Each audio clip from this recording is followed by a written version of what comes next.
Autumn in Boston is brief. On an October afternoon, as the cold wind began to scatter the leaves of the street trees, Emily Watson, a nurse at Central Hospital, was about to finish her long night shift. After checking her patient's charts one last time and handing over to the next shift's nurse, she headed for the locker room. "Another tough day, Emily," said Jennifer, a senior nurse. "Any plans for the weekend? Spending time with family?" Emily smiled and shook her head. "No, my mother and sister are going shopping in New York tomorrow. I'll be at home battling a mountain of laundry." "You always seem to take on all the housework," Jennifer said with sympathetic eyes. "Don't you ever take some time for yourself?" "It's fine. I'm used to it," Emily shrugged. She didn't say it out loud, but caring for her family had become her habit. In the Watson household, it was taken for granted that Emily would handle most of the chores. Emily left the hospital and returned to her lonely apartment building. Her apartment was modest but kept clean. The refrigerator was adorned with many postcards from her father, held up by magnets. London, Paris, Rome, names of cities marking his work travels. Thomas Watson was an executive at a large trading company and traveled overseas frequently. He had a calm and rational personality, but he had always regarded Emily as special. When Emily decided to become a nurse, he was the only one who supported his daughter's decision. The phone rang, and Emily hurried to answer it. It was her mother, Martha. "Emily, do you remember the dinner party tomorrow? Kate's designer friend is coming, so be back by 6. "Yes, I remember. Have you finished the shopping?" "Oh, well," Martha said awkwardly. "Kate and I decided to go shopping in New York tomorrow afternoon. We'll be back by evening, but could you take care of the shopping and dinner preparations?" Emily suppressed a sigh. "All right. I've taken time off, so it's fine." "Thank you as always, Emily." "You're always so dependable," Martha said. "Since you're a nurse and independent, these things are no problem for you. Kate is still establishing her career, so networking is important for her." After hanging up, Emily sank into the sofa. Her sister Kate worked as a freelance interior designer. Talented, charming, and sociable, Kate was her parents' favorite. Her mother, in particular, showed strong interest in her daughter's social success. Emily's cell phone rang. Looking at the screen, she saw it was a video call from her father. "Emily, how are you?" Thomas's face appeared on the screen. He seemed to be calling from a hotel room. "I'm fine, Dad." "Where are you now?" "Paris." Planning to fly to Brussels tomorrow, Thomas showed a tired expression but smiled. "A new project has started. It looks like I'll be on an extended trip in Europe." "How long?" Emily asked worriedly. "About 3 months, I'd say," Thomas said apologetically. "I'm sorry I won't make it back for your birthday." "Don't worry about it." "Is work difficult?" "Yes, but I'll definitely call you." Thomas's expression became serious. "Emily, contact me right away if anything happens." "Any time is fine." "I understand," Emily smiled. Her father's kindness warmed her heart. "And please look after Martha and Kate too. They'd be lost without you," Thomas said jokingly, but there was truth in his words. "Of course." "As always," Emily answered lightly. The following week, Thomas departed for Europe. Emily returned to her busy routine, alternating night and day shifts. At home, housework for her mother and sister always awaited her. Her presence was taken for granted, and her efforts were rarely acknowledged. Then came the fateful day. On a cold, rainy evening in early November, Emily was leaving the hospital after finishing her night shift. As she was crossing an intersection with her exhausted body, a large truck that should have stopped at the red light came skidding toward her. With the impact came darkness. Emily's consciousness returned intermittently. It felt like being underwater. People were bustling around her, and voices could be heard from a distance.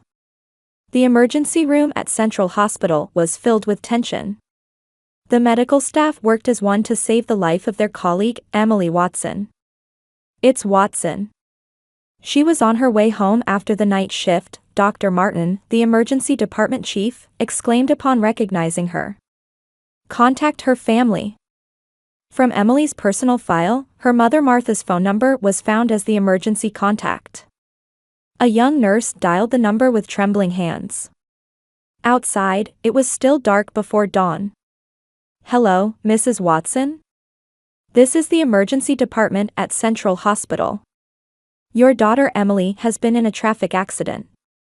On the other end, Martha answered in a sleepy voice. "Emily? What happened?" "She's in critical condition. Could you come to the hospital right away?" After a moment of silence, an unexpected reply came back. "I'm out walking my sister's dog right now, so I can't. Perhaps I can come in the afternoon." The young nurse listened in disbelief and asked again. "Ma'am, your daughter is in a very dangerous condition. She has multiple traumas and is bleeding. Could you please come right now?" "I told you, I can't right now." Martha's voice contained irritation. "Kate's poodle is on a strict schedule. Besides, Kate and I have plans to go to New York this afternoon." The call ended. The young nurse was dumbfounded. She reported the situation to Dr. Martin. The doctor frowned, but treating the patient was the priority now. "Let's try calling again later. For now, let's focus on saving her life." Emily was taken to the emergency operating room. Internal ruptures, multiple fractures, head trauma, her condition was deteriorating by the minute. The surgery lasted 6 hours. By the time it ended, it was already past noon. Dr. Martin called Martha again. This time he explained the situation in a stern tone. "Mrs. Watson, your daughter's condition is extremely critical.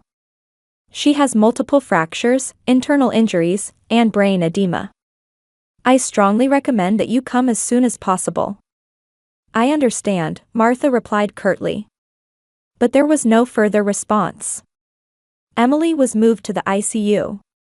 Only machines and 4 stands surrounded her bed. There was no sign of family. Instead, her fellow nurses took turns sitting by her bedside, holding her hand. "Emily, can you hear me?" "We're here with you," Jennifer whispered in her ear. "Hang on. You can definitely overcome this." As the night deepened, Martha and Kate still hadn't appeared. Someone suggested contacting Thomas in Europe, but his number wasn't listed in the emergency contacts registered by Martha. Emily's cell phone had been shattered along with her bag at the accident scene. On the afternoon of the second day, Martha and Kate finally showed up at the hospital. The two were carrying designer brand shopping bags and looked displeased with the ICU's visiting restrictions. "Only 15 minutes? You must be joking." "We came all the way back from New York," Kate complained to the nurse. Martha and Kate put on protective clothing and were guided to Emily's bedside, accompanied by Jennifer. Emily was connected to a ventilator, her swollen face covered with purple bruises. Her body was surrounded by medical equipment attached at various points. "Oh, what a troublesome child," Martha sighed. She stood at the edge of the bed without touching Emily's hand. "Don't tell your father. It will only worry him." "Honey, get better soon," Martha said coldly. "We don't have time to take care of you." Kate looked at her phone screen and said, "Let's go back soon, Mom. We'll be late for dinner with Jeff." Before 15 minutes had passed, the two left the room.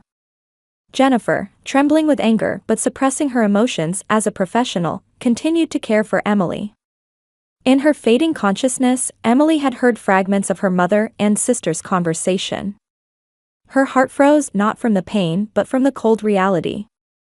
In the midst of this, a question formed in her mind: why hadn't her father contacted her? If he knew the situation, he would surely come running. The third, fourth days passed. Emily's condition fluctuated. Her colleagues continued to care for her devotedly, sitting by her side between shifts. Martha and Kate never showed up again. On the evening of the 5th day, Emily's consciousness returned slightly. She called out in a hoarse voice, "Papa."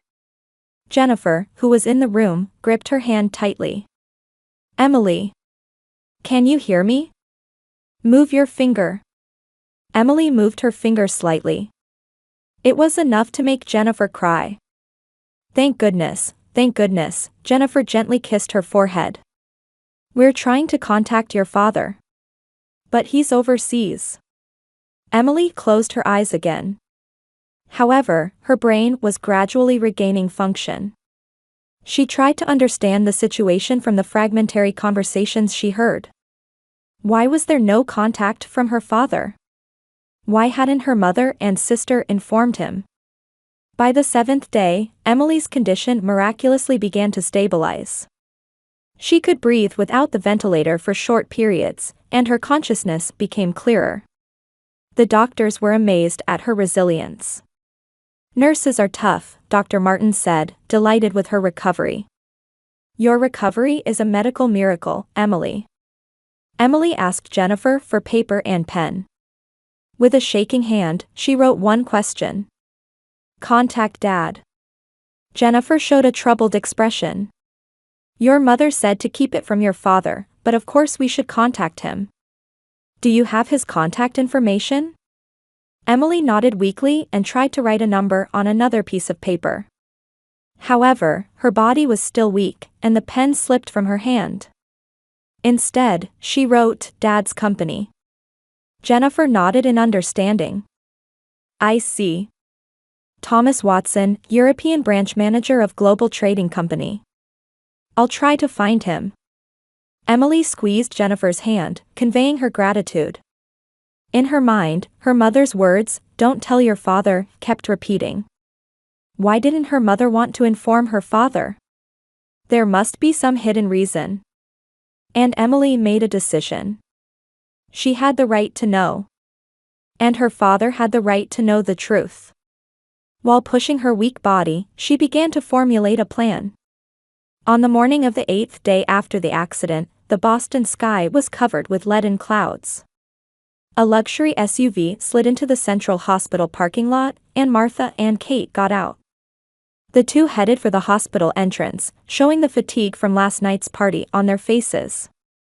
"Let's get this over with quickly," Martha said. "We need to make it to our spa appointment this afternoon."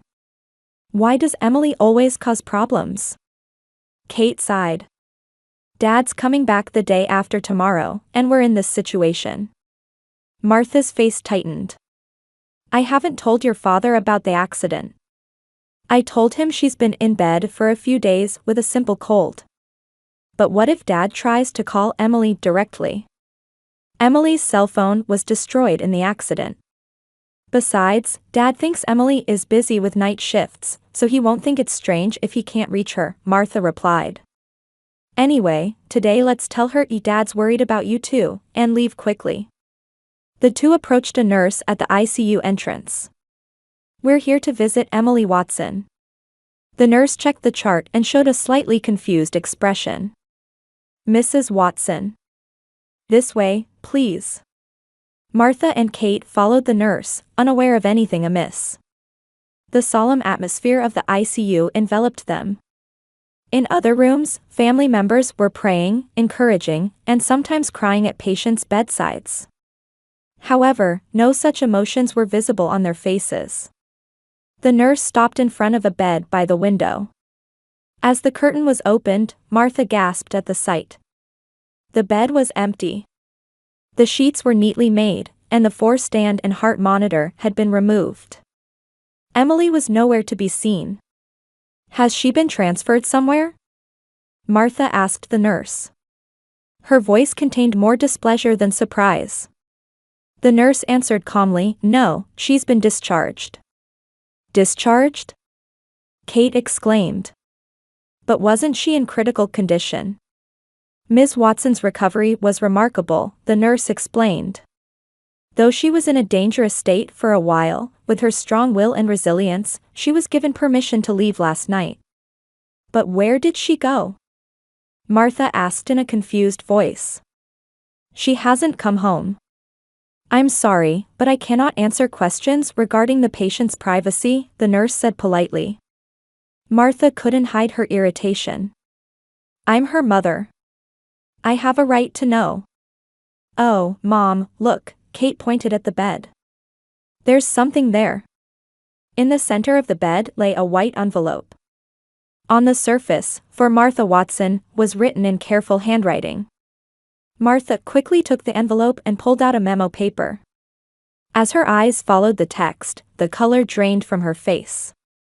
Mom? What's wrong? Kate felt uneasy at her mother's change. Martha's hands began to tremble. She sat down on the edge of the bed and began to read in a shaking voice. To Martha. If you're reading this, you've finally come to the hospital. It's been 8 days since the accident. In an accident at an intersection after my night shift, I nearly died. Even when the doctor said, tonight is critical, you said, I'm walking my sister's dog, so I can't come. Martha's voice broke. Kate sat down next to her and peered at the memo. Even while I was unconscious, you only came to visit once. During that one visit, you said, don't tell your father. Why? Why didn't you tell Dad? Kate looked at her mother. Mom, this is... Martha continued reading, biting her lip. I wondered why Dad wasn't contacting me. He would surely be worried. Then I realized the truth. You hadn't told him. Martha's face turned pale, and her hands shook more violently. But that was just the tip of the iceberg. As I began to regain consciousness, I asked Jennifer to contact Dad's company. Then a surprising fact came to light. Dad wasn't in Europe but in Asia. What he told you was a 3-week business trip, not 3 months. Kate gasped. Mom, what does this mean? Martha's face contorted with fear, and she stopped reading. Read the rest. Kate pulled the memo from her mother. So I investigated further. Your story about Dad's 3-month business trip was a lie. Why would you tell such a lie? I found the answer. Having lost my cell phone, I thought to use the house phone and quietly returned home last night. Then I heard your voice from the living room. Your voice talking to a man. Martha covered her face and began to sob. Thomas won't be back for 3 weeks. Don't worry, you were saying. When I slightly opened the living room door, I witnessed everything. You, together with Joseph Baker, your lover. Kate moved away from her mother, taking the memo in a stunned manner. And then the most shocking conversation followed. We must keep it a secret that Kate is not his daughter. DNA doesn't lie, you said. The paper slipped from Kate's hands. She stared at her mother with an incredulous expression. Mom, is this true? Martha tried to take her daughter's hand while crying, but Kate pulled away. My father isn't. Dad? Kate's voice trembled. Martha couldn't answer. She picked up the memo and read to the end. I gathered all the evidence. Recordings of your conversations, copies of emails between you and Joseph, and Kate's DNA test results. I sent all of these to Dad by international mail this morning. He has the right to know the truth. Goodbye, Martha. From your daughter, Emily. The moment she finished reading the memo, Martha's cell phone rang. The screen displayed the name, Thomas. Martha tried to answer with trembling hands, but the ringing stopped immediately. It was already too late. Emily had revealed the entire truth. What should I do? Martha collapsed onto the bed. Thomas knows everything. Kate stood by the window, away from her mother. Her world had completely crumbled over these 8 days. In a suite room on the 34th floor of the Grand Hyatt Hotel in Hong Kong, Thomas Watson stood by the window, gazing at the vibrant night cityscape. The restructuring of the Asian branch was going more smoothly than expected, and he was likely to finish ahead of the initial 3-week schedule. He planned to return to Boston on tomorrow afternoon's flight. A knock was heard at the door, and Thomas turned around. "Come in." The hotel concierge entered. "Mr. Watson, a package has arrived for you. It's international mail." "Thank you." Thomas received the brown envelope. After the concierge left, Thomas examined the envelope. It had a Boston postmark, and the sender was Emily. He smiled at the unexpected mail from his daughter. He thought it must be a thoughtful gesture typical of Emily. However, when he opened the envelope, its contents far exceeded his imagination. A USB memory stick, several photos, and a letter from Emily. He first unfolded the letter. "To my dear Dad." Emily's meticulous handwriting jumped into his eyes. "As you read this letter, you will surely receive a great shock. But you have the right to know the truth. Last week, I was in a traffic accident. I was seriously injured in a collision with a large truck and was hovering between life and death for a time." The color drained from Thomas's face. He sat down in a chair. "Mother did not inform you of my accident and apparently told you Emily is in bed with a cold. Even when the doctor said, 'Tonight is critical,' Mother would not come to the hospital." Thomas's hands began to shake. The content was unbelievable. "When I regained consciousness, I wondered why you hadn't contacted me. Upon investigation, I learned that Mother had told you about a 3-month business trip. Why would she tell such a lie? And, by chance, I came to know the truth." Thomas continued reading the letter. Emily's accidental discovery of her mother's infidelity at home, the conversation about Kate's biological father, it was content that fundamentally overturned the foundation of his married life. The evidence is in the USB. Recordings of Mother and Joseph Baker's conversations, their email exchanges, and Kate's DNA test results. Thomas inserted the USB into his laptop. There, just as Emily had said, the evidence was neatly stored. In the recorded conversations, Martha and Joseph were talking intimately, planning their rendezvous during Thomas's absence. The email history documented their relationship spanning over 20 years. Finally, he opened the PDF of the DNA test report. Among the scientific terminology, the words 0% probability of paternity jumped out at him. Thomas returned to the window and gazed at the night view.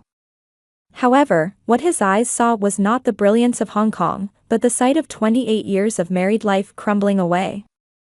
"Emily." He murmured his daughter's name. The name of his only real daughter. Boston Logan International Airport. Thomas emerged from the terminal with a tired expression. The 20-hour flight had exhausted not only his physical strength but also his mental fortitude. However, what dominated his heart was not fatigue but anger and determination. Hailing a taxi, he first headed to Central Hospital.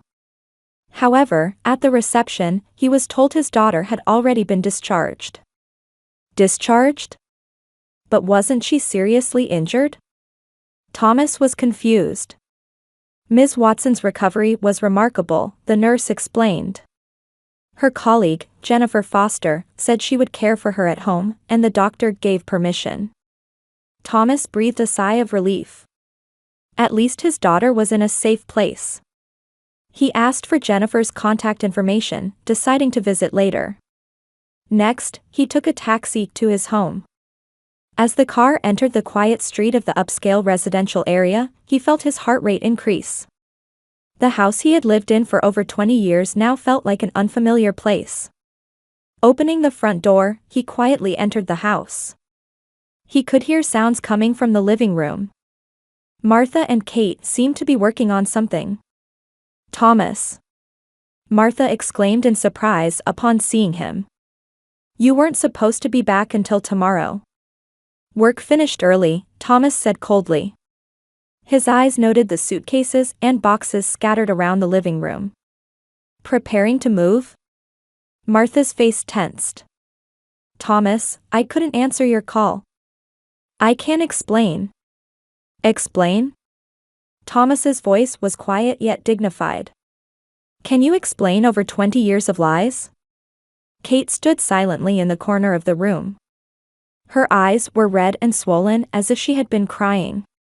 Where is Emily? Thomas asked. I don't know, she discharged herself. Martha faltered. By herself? Thomas's voice rose. How can you say that after abandoning your daughter who was seriously injured? Thomas, you don't understand. I had circumstances. Enough, Thomas raised his hand. I heard everything from Emily. I saw the evidence. About you and Joseph Baker, and about Kate's father. Kate sniffled quietly. I didn't know anything. Dad. I mean, Mr. Thomas. Thomas looked at her for just a moment. His eyes showed sadness rather than anger. Kate, this is not your fault. You're a victim too. Martha collapsed onto the sofa. Thomas, please, forgive me. Forgive you? Thomas sneered. After deceiving me for over 20 years? After making me raise Kate knowing she wasn't my child? And the worst is that when Emily, my only real daughter, was nearly dying from an accident, you abandoned her. Martha couldn't argue. She just cried. I want an explanation, Thomas folded his arms. Why did you hide Emily's accident? Why didn't you tell me? Martha answered in a trembling voice, because if you came back, I wouldn't be able to meet Joseph. Thomas was speechless at that excessively honest answer. He shook his head and said quietly, Emily was my only daughter. That's the truth. He opened his briefcase and took out documents. This is a divorce agreement. I've already contacted a lawyer.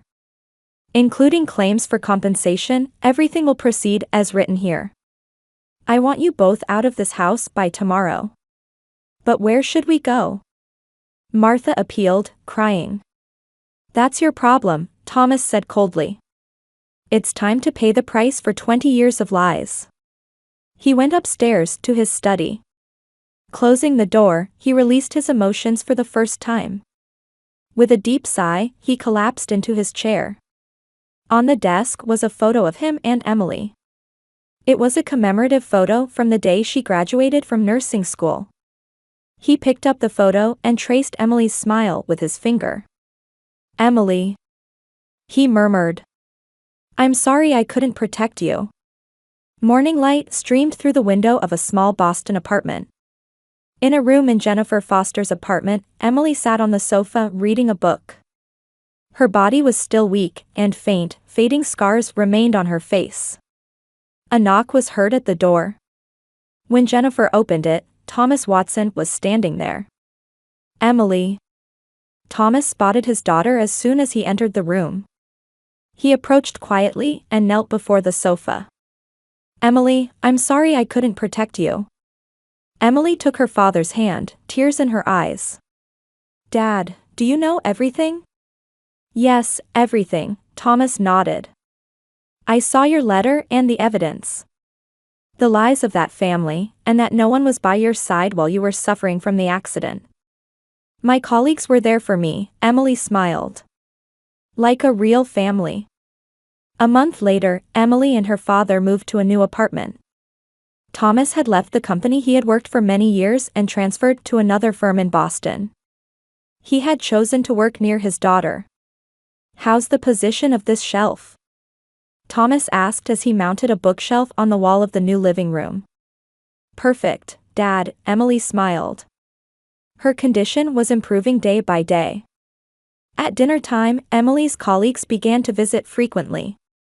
They warmly welcomed Emily and her father, nurturing bonds like a new family. You saved my daughter, Thomas thanked Jennifer and the others at one dinner. You taught us what a real family is. The aftermath for Martha and Kate was as they had imagined. When Joseph, Martha's lover, was discovered by his wife, he abandoned Martha and disappeared. Financially strapped, Martha began to make a living working part-time at a high-end boutique. Kate, with the DNA test report in hand, tried to find her biological father. However, Joseph refused to acknowledge her, coldly rejecting her with, "Don't bring up past mistakes." The mother and daughter grew estranged in days filled with blaming each other. On Christmas night, Emily's new apartment was wrapped in warm light. Thomas and his daughter, along with her hospital colleagues, sat around the table, enjoying conversation with smiles. A letter arrived in the mailbox. The sender was Martha. "Aren't you going to open it?" Thomas asked. Emily shook her head and threw the letter, unopened, into the trash bin. "The past is over. We have a new future. Cheers." Jennifer raised her glass. To real family. To real family, everyone clinked their glasses together. Emily looked up at the starry sky outside the window. Her revenge was complete. She would no longer let hatred consume her heart. All that remained was hope for a new beginning. "Family isn't just about blood ties," Emily said quietly. "It's the heart that cares for each other that creates a real family." Thomas embraced his daughter's shoulder and nodded. Their new story would begin from here.